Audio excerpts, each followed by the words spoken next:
Continuamos en la entrevista, tenemos la última conversación del día, un tema importante, las pérdidas económicas en la libertad por huaicos y lluvias. Para ello vamos a conversar con Juan Carlos Aplana, vicepresidente de la Cámara de Comercio de la Libertad. Bienvenido, buenas tardes. Buenas tardes, Berta, un gusto poder estar con ustedes y compartir un poco de información sobre los impactos negativos que ha tenido digamos, estos fenómenos climatológicos, el ciclón Yaku, sobre la economía y en especial sobre, digamos, las empresas en la región La Libertad. Bien, la Cámara de Comercio informó que estimaba las pérdidas en 500 millones de soles por estos huaicos y lluvias. Es un monto considerable. ¿Cómo va a impactar ello? ¿Cómo está impactando ahora ello en este primer trimestre del año? Sí, evidentemente este impacto que hemos compartido es realmente de preocupación porque existen sectores muy afectados, como son, por ejemplo, el sector transporte, comercio, turismo y entre otros que no solamente han sido afectados, sino que aún peligran que sean nuevamente afectados por la alerta del fenómeno del Niño que ha emitido el EFEN. Evidentemente ha habido pérdidas, por ejemplo, económicas, porque estas lluvias han de alguna manera afectado la transitabilidad por espacios en algunas carreteras en forma total, en otras parcial, pero esto ha tenido un impacto económico sobre muchas empresas de distintos sectores. Pero también ha habido un impacto económico en la infraestructura física, como son puentes, viviendas, carreteras, campos de cultivo y en el sector pecuario. Nuestra región afortunadamente está bendecida con mucha potencialidad en muchos campos, digamos, de actividades económicas productivas.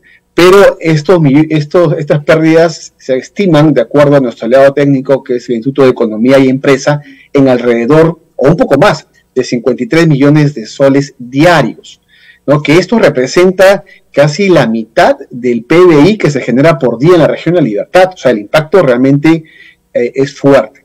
Y si sumamos que esto viene, digamos, en forma seguida o complemento del impacto económico que sufrieron las empresas por el COVID-19 y también un poco por la crisis de confianza o institucionalidad de nuestro país, realmente son condiciones muy desafiantes para las empresas en la región La Libertad. Bien, y bueno, imagino que debido al alto índice de informalidad se puede inferir que estos negocios informales que aún no han logrado entrar, digamos, ponerse derecho, están sufriendo bastante el embate de estos fenómenos naturales. Sí, por supuesto, estamos hablando aquí del sector formal. Evidentemente, el sector informal que creció más después, como efecto de la pandemia del COVID-19, también ha sido impactado, por supuesto, ¿no? Recordemos que en el país en general, a diferencia de otros países en Latinoamérica, las MIMIPES, ¿no?, que abarcan pues todas estas micro, pequeñas y medianas empresas, en Latinoamérica van alrededor del 95, 94, 96%, en el Perú son 99%. Es por eso que, por ejemplo, como empresas asociadas a la Cámara, más del 80% son MIMIPES. Entonces, el impacto económico es muy grande. Y esto no solamente es un impacto económico en los pequeños, medianos y grandes empresarios, sino en la economía regional. Recordemos que en nuestro país el 20% de la inversión total que se realiza es inversión pública. Pero esta inversión pública, que es muy importante y que hubiésemos querido que se dé en mejor cantidad y calidad para poder afrontar mejor estos lluvias que hemos tenido y que podamos estar mejor preparados para las posibles precipitaciones y problemas como el fenómeno del Niño que han sido anunciados para los próximos meses del año, digamos, son obviamente importantes, pero recordemos que el otro 80% de la inversión privada, de la inversión total en el país es del sector privado. Entonces, el sector privado sostiene básicamente la economía del país. Sin esta inversión privada que representa el 80% de todo el país, evidentemente el Estado no podría financiarse para ningún tipo de servicio público y no podría desarrollar programas de infraestructura y sostenibles. Lo que nosotros ahora como Cámara reclamamos es que, siendo el Perú uno de los países más privilegiados, porque tiene un Estado fuerte, un Estado con muchos recursos, ¿no? Deberíamos esperar que evidentemente parte de estos recursos se pueda invertir en infraestructura resiliente, que nos permita obviamente soportar fenómenos climáticos, pero también nos permita no perder competitividad para atraer y retener inversión, que sin inversión privada ya sabemos que no hay desarrollo, no hay ninguna receta en el mundo que nos permita desarrollarnos sin inversión privada. Y lo otro, evidentemente, ofrecer mejor calidad de vida para todos los pobladores que estamos en esta gran región de la libertad. Pero lamentablemente existe esta inestabilidad política que también golpea en el plano económico, pues todo está interrelacionado, ¿no? También nos está afectando. Sí, efectivamente. Nosotros, hay un índice que se mide, digamos, a nivel mundial, que es el índice de competitividad. Sin embargo, a nivel dentro del país existe un índice de competitividad regional, que es el famoso INCORE. Y las cifras que ya han sido publicadas y son de uso público, la libertad ha descendido en competitividad. Estamos en el 9º puesto. ¿Cómo es posible que esta región, que ocupa el 3er puesto en contribución al PBI nacional, o sea, quiere decir que tenemos el 3er PBI más importante del país, cuando hablamos de competitividad, disminuimos del puesto 3 al puesto 9? Entonces, aquí, evidentemente, esto implica un gran reto para nuestras nuevas autoridades que han ingresado este año, para poder, obviamente, generar mejor inversión, para recuperar la institucionalidad y la confianza. Y parte de esa confianza, creo que todos los pobladores y evidentemente las empresas como ciudadanos corporativos también estamos expectantes, es que se puedan tomar las medidas necesarias para que los anunciados embates de naturaleza como el fenómeno del Niño y lluvias para los próximos meses nos puedan ocasionar menos daños y menos pérdidas, obviamente humanas en primer lugar, en salud y obviamente en tercer lugar, pero no menos importante, en la economía, que finalmente es lo que sostiene a las familias en la región de la libertad.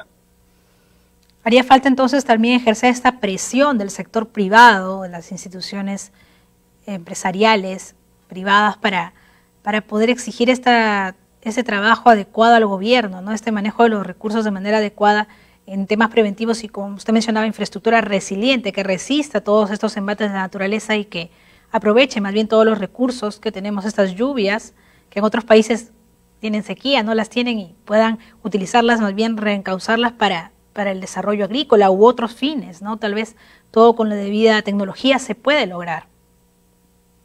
Totalmente de acuerdo contigo, Berta. No necesitamos ir ni siquiera a países desarrollados. Aquí nomás hay países, digamos, vecinos en la región Latinoamérica y en Centroamérica, que soportan lluvias parecidas a las nuestras y superiores casi, digamos, en todas sus temporadas de lluvias. Sin embargo, ellos han desarrollado, aún teniendo en algunos casos menos recursos del Estado que lo que tiene el Estado peruano, infraestructura resiliente, que ha permitido justamente lo que tú dices. Evidentemente, proteger a su población en primer lugar. En segundo lugar, crear infraestructura que pueda atraer y retener inversión privada. Y dicho sea de paso, aquí tengo que ser transparente en decir que si los estados, los gobiernos regionales, nacionales y subnacionales como municipalidades no son capaces de generar condiciones de infraestructura para que la población haga sus planes de vida y para que las empresas puedan invertir, evidentemente se dan estos fenómenos migratorios y también de alguna manera el capital migra hacia otros países. Y aquí en Latinoamérica tenemos ejemplos de cómo de alguna manera han realizado infraestructura resiliente para las lluvias, que pueden de alguna manera encauzar estas aguas y pueden inclusive ser utilizadas. Solamente para no ir muy lejos, aquí en la región norte tenemos el vecino país del Ecuador, que también tiene oportunidad de mejora y tiene algunos problemas seguramente, pero de hecho ha avanzado mucho más que nosotros en varios aspectos de infraestructura, siendo una economía mucho más pequeña. Entonces ahí hay una gran oportunidad desde el sector empresarial. Yo no diría que estamos presionando, pero sí promoviendo espacios de diálogo. Tenemos la Agencia Regional de Desarrollo, el CREAS, donde participamos los 4 actores claves para el desarrollo, y que los preside justamente la Cámara de Comercio de Libertad. Participa obviamente el sector público, el sector privado, la academia y la sociedad civil.